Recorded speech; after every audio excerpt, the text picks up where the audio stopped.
ওয়ারাকুহা, যেই গাছের পাতা কোনোদিন ঝরে না, পাতা পড়ে না, একটা গাছ আছে।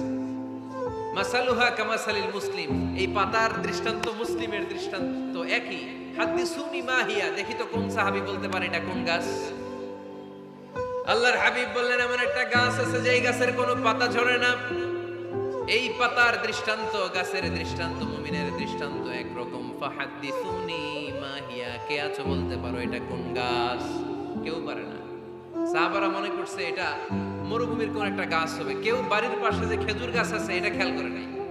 সবাই চলে গেছে অন্য গাছের দিকে, ক্যাকটাস, গুলমলতা, মরুভূমির রেয়ার যে গাছগুলো আছে, দুর্লভ দুষ্প্রাপ্য গাছগুলো, তারা এক একজন একটার উপর নাম বলতে আরম্ভ করলো। আল্লাহ রাসূল সাল্লাল্লাহু আলাইহি ওয়াসাল্লাম বললেন হয় নাই। একজন বলে একটা, আল্লাহর হাবিব বললেন হয় নাই।